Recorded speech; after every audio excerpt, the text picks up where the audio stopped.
이 시간 말씀 요한복음 20장 11절에서 18절까지의 말씀입니다. 요한복음 20장 11절에서 18절까지의 말씀. 방송실 생방송도 지금 안 되는 건가요? 생방송도 지금 안 되는 건가요? 나가고 있습니까? 네.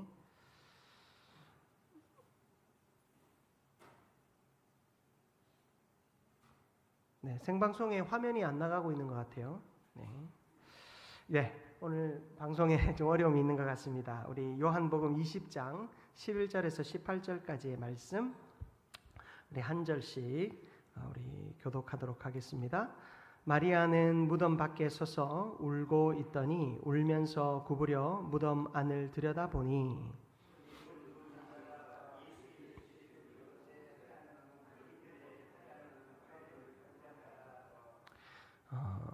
천사들이 이르되 여자여 어찌하여 우느냐 이르되 사람들이 내 주님을 옮겨다가 어디 두었는지 내가 알지 못함이니이다.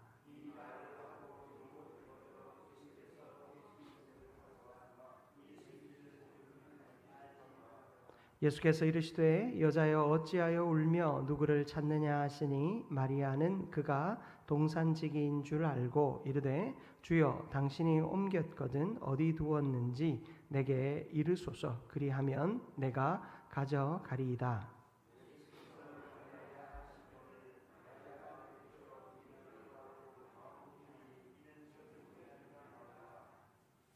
예수께서 이르시되 나를 붙들지 말라 내가 아직 아버지께로 올라가지 아니하였노라. 너는 내 형제들에게 가서 이르되 내가 내 아버지 곧 너희 아버지 내 하나님 곧 너희 하나님께로 올라간다 하라 하시니 막달라 마리아가 가서 제자들에게 내가 주를 보았다 하고 또 주께서 자기에게 이렇게 말씀하셨다 이르니라. 아멘. 방송실 네, 조명이 안 켜졌습니다. 네, 할렐루야, 아멘. 우리 서로 바라보면서 이렇게 인사 한번 나눴으면 좋겠습니다. 주님의 이름으로 사랑합니다. 한 번만 더 이렇게 인사 나눌까요? 주님은 우리의 이름을 부르십니다. 아멘. 오늘 요한복음 20장 11절에서 18절까지의 말씀을 통해 이름을 부르실 때 시작된 부활이라는 제목으로 말씀 전할 때 은혜 받는 우리 모두가 되시기를 바랍니다. 부활은 단지 죽음을 이긴 사건만이 아닙니다. 부활은 절망에 갇힌 한 사람을 다시 일으키시는 하나님의 사랑의 방식입니다. 요한복음 20장에서 부활의 첫 증인은 능력 있는 제자도 또 준비된 제자도 아니었습니다. 무덤 앞에서 울고 있던 한 여인 막달라 마리아였습니다. 오늘 본문은 부활이 어떻게 한 사람의 인생 속에 실제가 되는지 분명하고도 따뜻하게 보여줍니다. 주님이 부르시는 그 부름 앞에서 부활을 경험한 이 막달라 마리아의 모습을 통해 우리도 우리의 이름을 부르시는 주님 앞에서 부활의 은혜를 경험할 수 있기를 주님의 이름으로 축복합니다. 첫 번째로 살펴볼 것은 슬픔에 머물지 말고 말씀의 눈으로 보라라는 것입니다. 막달라 마리아는 무덤 밖에 서서 울고 있었습니다. 빈 무덤은 그녀에게 소망이 아니라 상실의 증거였습니다. 천사들이 묻습니다. 어찌하여 여자여 어찌하여 우느냐. 여러분 13절의 말씀을 보시면 여자여 어찌하여 우느냐 이르되 사람들이 내 주님을 옮겨다가 어디 두었는지 내가 알지 못함이니이다. 이 여인의 울음의 이유는 주님의 시신이 없어졌다라는 것입니다. 이 여인은 확신했습니다. 누군가가 이 시신을 옮겼을 것이다. 그 여인에게 이 예수님이 부활하셨다라는 것은 상상도 할 수 없는 일이었죠. 사람들이 아기를 가지고 예수님을 어딘가로 숨겼다라는 사실입니다. 이 막달라 마리아는 주님을 사랑했지만 아직 부활을 말씀의 눈으로 보지 못했습니다. 예수님께서 사흘 만에 다시 살아나실 것이다 라는 그 말씀, 성전을 허물었다가 사흘 만에 다시 짓겠다라고 하시는 그 주님의 말씀을 진정한 눈으로, 믿음의 눈으로 볼 수 없었던 것입니다. 그저 일어난 상황으로만 이해합니다. 여러분, 우리의 신앙의 자리에서 믿음의 눈이 깨어있지 못하면 현상과 상황을 보고 거기에서 시험을 겪을 때가 있습니다. 눈으로 보는 일이 때로는 우리에게 참 행복하게 보이지 않습니다. 가까운 예로 내 몸에 병이 생겼다. 그 병이 생긴 내 몸을 바라보며 하나님을 원망할 수밖에 없죠. 우리 자녀가 잘 되지 않고 자녀의 결혼 문제가 어그러지거나 그런 삶의 결정적 문제를 앞에 두고 그 눈에 일어난 현상과 상황만을 바라보면 하나님을 원망할 거리가 우리 인생에 너무나도 많습니다. 그러나 하나님은 말씀 속에서 우리의 눈이 바뀌어지길 원하십니다.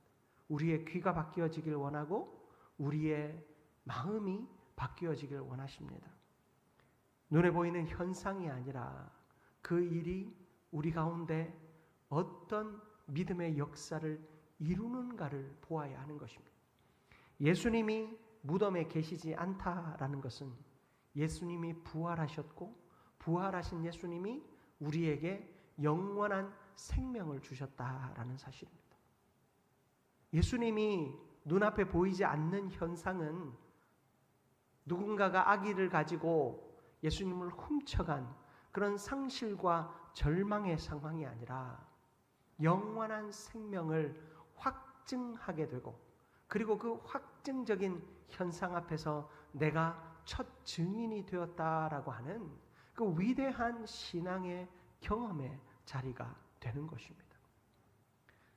사랑하는 성도 여러분, 눈앞에 보이는 현상 때문에 슬픔에 머물러 있지 않기를 축복합니다. 눈앞의 현실이 아니라 말씀으로 현실을 바라볼 수 있는 안목을 가지는 저와 여러분들 되시기를 바랍니다. 말씀이 우리의 눈을 열어줄 때, 말씀이 우리의 귀를 열어줄 때 우리에게 이 부활의 길이 참으로 생명이 되며 능력이 되는 줄 믿습니다. 여러분, 부활이 그저 마지막 순간에 내가 천국 가기 위한 수단처럼 생각하고 계십니까? 부활은 마지막 순간에 주어지는 것이 아니라 부활은 우리가 예수 그리스도를 주로 고백하는 그 믿음의 첫 순간부터 경험되어지는 것입니다. 부활은 무엇입니까? 신비입니다. 우리 그리스도인의 삶은 신비의 삶입니다. 그리스도인의 삶을 통하여 스스로 예수 그리스도의 부활과 그 십자가의 사랑으로 말미암아 고난을 고난으로 여기지 아니하고 고통을 고통으로 여기지 아니하며 그 고난과 고통의 자리에서 주님의 허락하시는 은혜와 복을 누릴 수 있는 삶. 여러분, 그것이 진정으로 부활을 경험하는 자의 모습이며 삶의 자리를 말씀의 안목으로 보는 자의 삶일 줄 믿습니다. 오늘 우리 사랑하는 성도 여러분, 우리가 기도하는 이 기도의 자리 역시 주님께서 우리에게 그저 내가 부르짖었으니 속이 시원하다는 그런 감정적 결말을 가지고 돌아가는 자리가 아니라 주님을 향해 부르짖었을 때 주님이 들으심을 믿고 주께서 이 모든 상황 속에서 하나님의 선하심을 이루실 것을 확신하고 감사함으로 돌아가는, 그리하여 이미 응답을 누린 기쁨의 삶을 살아가는 우리 모두가 되기를 주님의 이름으로 축복합니다. 두 번째로 살펴볼 것은 주님이 먼저 다가오심을 믿고 마음을 열어야 한다라는 사실입니다. 14절과 15절의 말씀을 보면 마리아가 뒤를 돌아보았을 때 누구를 발견합니까? 14절을 보십시오. 예수께서 서 계신 것을 보았으나. 그 여인은 예수님이 서신 것을 보았습니다. 그런데 예수님이 서 계셨음에도 불구하고 예수이신 줄을 알지 못했습니다. 15절을 보십시오. 우리 같이 한번 읽어볼까요? 15절. 예수께서 이르시되 여자여 어찌하여 울며 누구를 찾느냐 하시니 마리아는 그가 동산지기인 줄을 알고 이르되 주여 당신이 옮겼거든 어디 두었는지 내게 이르소서 그리하면 내가 가져가리이다. 아멘. 이 마리아는 이 확실한 부활의 증거 앞에서 그리고 그 부활의 자리에서 살아계신 예수님을 보며 온전한 믿음의 눈으로 예수님을 보지 못하고 있음을 봅니다. 여러분, 사람은 생각하는 대로 듣고 생각하는 대로 본다라는 말이 있습니다. 내가 그렇다라고 생각하고 있으면 모든 현상이 그렇게 보입니다. 많은 성도들이 저에게 와서 그런 이야기를 합니다. 목사님, 제가 기도하면서 말씀 들으면서 분명히 하나님이 응답하셨는데 왜 결과는 다릅니까? 하나님이 분명히 이거 하라고 하셔서 내가 했는데 왜 결과가 이렇습니까? 여러분, 저는 많은 수의 성도들이 하나님의 응답이라고 착각하면서 자신의 생각과 주장 속에 갇혀 있다고 확신합니다. 여러분, 우리는 내가 간절히 원하는 것이 하나님의 응답이기를 바랍니다. 그리고 어느 순간이 되면 그것이 진짜 하나님께서 나에게 주시는 음성이라고 생각해요. 내가 듣고 싶은 대로 말씀을 듣습니다. 심지어 돌아가면서 목사님 은혜 받았습니다 하는 그 한마디 속에도 내가 듣고 싶었던 말씀을 들었습니다 하고 돌아가는 고백이 많다라는 생각을 해봅니다. 여러분, 말씀은 말씀으로 듣고 말씀에서 발견해야 할 것은 내 생각과 일치되는 어떤 생각이 아니라 하나님의 뜻과 일치되는 그 뜻을 발견해야 할 줄 믿습니다. 마리아는 확신했습니다. 내 뒤에 서 있는 저 사람이 예수님이 아니다. 그리고 구체적으로 생각합니다. 그 사람은 바로 동산지기이다. 여러분, 마리아처럼 예수님을 가까이 대한 사람도 없지 않습니까? 예수님과 가장 가까이에서 대했던 사람이에요. 다른 사람들은 저 멀리서 예수님을 보고, 여러분 여기서 혹시 천국 가셔서 예수님 알아보실 분 계십니까? 네. 영이 아니면 알아볼 수 없어요. 왜냐하면 여러분이 본 예수님의 상은 다 누군가를 모델로 그린 거거든요. 상상에 의한 그림이에요. 그렇게 생기신 분이 천국에 있을 거라는 보장이 있습니까? 절대 없다라는 거죠. 여러분, 우리는 예수님을 만나도 알아보지 못할 수 있습니다. 그러나 마리아는 다르잖아요. 마리아는 예수님을 보면 예수님을 알아볼 수 있어야 함에도 불구하고 이 여인은 어때요? 확신하고 있었습니다. 저 사람은 예수가 아니다. 예수님은 살아나지 않았다. 여기 있어야 할 예수님이 일어선 것이 아니라 여기 있어야 할 예수님을 누가 데려갔다. 적어도 저 사람은 알 거다. 그런 마음이 가득했습니다. 그런 마리아를 향해 예수님은 꾸짖지 않으시고 그의 슬픔과 연약함을 있는 그대로 받아주십니다. 그리고 먼저 다가와 주님이 마음을 여십니다. 여러분 16절 보십시오. 예수께서 마리아야 하시거늘 마리아가 돌이켜 히브리 말로 랍오니 하니 이는 선생님이라는 말이라. 주님은 이 마리아의 오해와 또 마리아의 선입견과 마리아의 실수 앞에서 야, 너 어떻게 이럴 수 있어? 너까지 날 못 알아보면 이건 너무한 거 아니야? 말씀하지 않으시고 따뜻한 목소리로 마리아야 하고 부릅니다. 여러분, 제가 어린 시절에 길을 잘 잃어버렸습니다. 저도 이제 뭔가 생각에 빠지면 나도 모르게 이제 부모님의 손을 놓치고 있을 때가 종종 있었어요. 당황해서 이 부모님이 어디 계신지 무섭잖아요. 그래서 제가 교육을 잘 받아서 항상 할아버지가 저 어릴 때 귀가 닳도록 가르쳐 주신 게 뭐냐면, 주위를 돌아봤을 때 엄마 아빠가 없으면 어떻게 하라고요? 그 자리에 가만히 있어라. 예, 찾으러 가지 말고 너가 가만히 있으면 찾아올 테니 가지 마라고 얘기해요. 한 번은 동물원에서 아버지 어머니를 잃어버렸습니다. 분명히 어머니 손을 잡고 있었는데 나중에 정신 차려보니까 다른 아줌마 손을 잡고 있더라고요. 그게 놀래가지고 제가 깜짝 놀라니 그 아주머니도 깜짝 놀라, 자기도 자기 아이인 줄 알았는데 제가 자기 손을 잡고 있으니 자기 아이는 옆에서 보고 있고, 그래서 아주머니가 이제 저를 이제 찾아주려고, 부모님을 찾아주려고 어디 가져가냐, 아니라고 저는 이제 가만히 있겠다는 거예요. 그래서 가만히 있었는데 거기에 사람들이 많았어요. 그런데 형건아 하는 소리가 어찌나 선명하게 들리던지, 다른 소리는 안 들려도 아버지가 저를 부르는 소리는 선명하게 들리더라고요. 여러분, 상실감 앞에서 간절히 찾는 자의 모습을 놓칠 수는 있어요.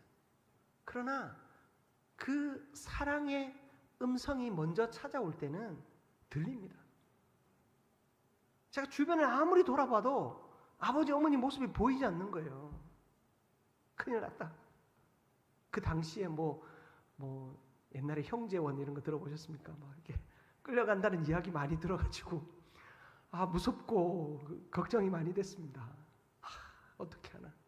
그런데 형건아 부르는 아버지의 소리는 너무나도 선명하게, 정말로 주님이 나를 구원하시기 위해 부르신다면 그런 음성이 아닐까 싶을 정도로 그 음성이 선명하게 들려왔습니다.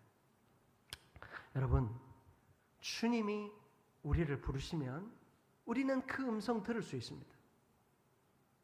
그 주님의 음성은 우리를 향한 사랑의 음성이요 구원의 음성이기 때문입니다. 그러므로 우리는 주님이 먼저 찾아오심을 믿어야 돼요. 내가 길을 잃고 헤맬 때 어떻게 해야 되나 낙심이 될 때, 여러분이 길을 찾으려고, 방법을 찾으려고 애를 써도 찾을 수 없을 때 여러분 어떻게 해야 합니까? 주님의 음성을 기다려야 하는 것입니다. 분명한 것은 주님이 먼저 나를 찾아오신다라는 겁니다. 기도의 자리에 나와서 우리가 기도하며 주님의 음성을 들을 수 있기를 축복합니다. 그런 음성이 어떤 말로 들려질 수도 있겠지만 대부분 말씀을 듣는 자리에서 주님께서 우리의 마음을 깨닫게 하십니다. 내가 말씀을 들었는데 그 음성이 내 마음 가운데 확신이 들지 않거든. 또 주의 종들을 향해 기도의 제목을 부탁하고 같이 기도해 보십시오. 그러면 더디더라도 주님께서 일관된 목소리로 우리에게 말씀하십니다. 그러면 그 말씀 앞에 우리는 순종하면 됩니다. 내가 주님을 바로 찾지 않고 주님을 바로 만나려고 노력하지 않고 다른 인간적인 방법들을 찾았다 할지라도 주님은 그것으로 우리를 책망하지 않습니다. 주님은 그저 사랑의 음성으로 우리에게 말씀하십니다. 아무개야, 아무개 집사야, 아무개 권사야. 주님이 먼저 부르실 겁니다. 그 부르심 앞에 기쁨으로 응답하게 되는 우리 모두가 되기를 주님의 이름으로 축복합니다. 마지막으로 이름을 부르시는 음성에 응답하여 우리는 사명의 자리로 나아가야 합니다. 이 마리아에게 예수님께서 마리아야 하고 16절에서 부르셨을 때 이 마리아는 라보니라고 응답합니다. 부활은 설명으로 깨닫는 것이 아니라 주님이 나를 아신다라는 그 사실을 알 때 비로소 깨닫게 되는 것입니다. 주님이 나를 부르실 때 비로소 부활은 우리의 삶의 진정한 의미가 되는 것입니다. 그리고 주님은 말씀하십니다. 내 형제들에게 가서 이르라. 내 형제들에게 가서 말하라고 이야기하십니다. 17절을 보십시오. 나를 붙들지 말라. 내가 아직 아버지께로 올라가지 아니하였노라. 너는 내 형제들에게 가서 이르되 내가 내 아버지 곧 너희 아버지 내 하나님 곧 너희 하나님께로 올라간다 하라. 주님이 부활을 완성하시기 위하여 하나님께로 나아가야 하는 겁니다. 다시 살아난 것으로 끝이 아니라 하나님 우편으로 돌아가셔야 합니다.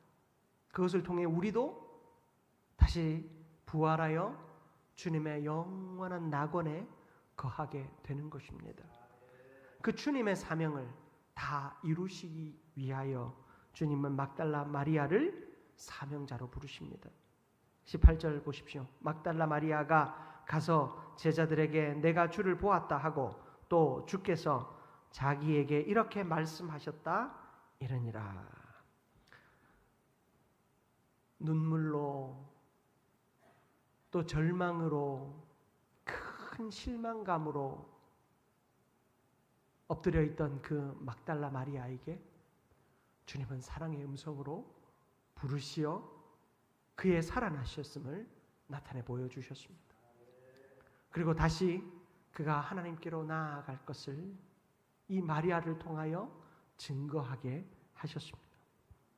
마리아는 눈물의 사람에서 증거의 사람으로 다시 태어나게 되었습니다. 사랑하는 성도 여러분, 부활의 감격은 우리가 예수 그리스도를 믿는 믿음 안에서 가지는 첫 마음입니다. 그 부활의 감격이 우리를 살아있게 하고 우리를 주를 위해 헌신하게 만듭니다. 그러나 그 부활에 머물러 있는 사람은 열매를 맺지 못합니다. 부활에 머물러 있지 않고 사명의 자리로 나아가야 합니다. 그 부활을 전하는 자 되어야 하는 것입니다.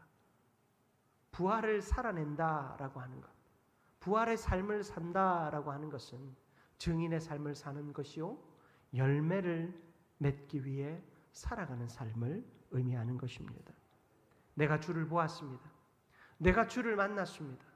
내가 주를 만난 그 기쁨과 감격을 당신에게 전하고 싶습니다. 그런 복음의 증인으로 다시금 서는 우리가 되기를 바랍니다. 여러분, 교회가 전도하는 것이 특별한 사역이 되어 누구는 전도하고 누구는 전도하지 않고 전도하기 위하여 전도하게 하기 위하여 애를 쓰는 것, 사실 그건 어떻게 보면 잘못된 거예요. 왜냐하면 모든 그리스도인들은 전도해야 되거든요. 모든 그리스도인들은 복음을 위해 살아야 하거든요. 왜냐하면 부활을 살아내야 하기 때문입니다. 그 부활은 열매로 나아가야 하기 때문입니다.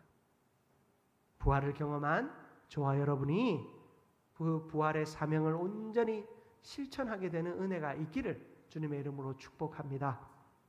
말씀 마무리하겠습니다. 막달라 마리아의 인생은 이 부활의 아침에 완전히 변화되었습니다. 슬픔에 머물러 있던 사람은 다시 다가오시는 주님을 만났습니다. 이름을 부르시는 주님의 음성 앞에 말씀의 눈이 열렸고 믿음의 눈이 열렸습니다. 그리고 그 눈물은 사명이 되었습니다. 부활은 과거의 어떤 한 사건이 아닙니다. 부활은 오늘 다시 우리를 부르시는 주님의 음성이요, 부활은 오늘 다시 사명으로 나아가게 하시는 주님의 부르심입니다. 사랑하는 성도 여러분, 혹시 지금도 무덤 앞에 서서 울고 계십니까? 소망이 사라진 자리에서 막연하게 주님을 찾고 있지는 않습니까? 내 기도가 확신 없는 기도가 되어 있지는 않습니까? 기억하십시오. 부활하신 주님은 오늘도 우리의 이름을 부르십니다. 내일부터 시작되는 또 새벽 부흥회를 통하여서 그 주님을 깊이 만날 수 있기를 바랍니다. 우리는 주님의 부르심 앞에 응답하는 자입니다. 그렇게 응답할 때 올 한 해가 내가 따로 계획하지 않고 내가 따로 작정하지 않아도 주님의 부활의 감격으로 풍성하게 될 것입니다. 그런 은혜를 오늘도 그리고 우리의 평생의 삶을 통하여 누리게 되는 우리 모두가 되기를 주님의 이름으로 축복합니다.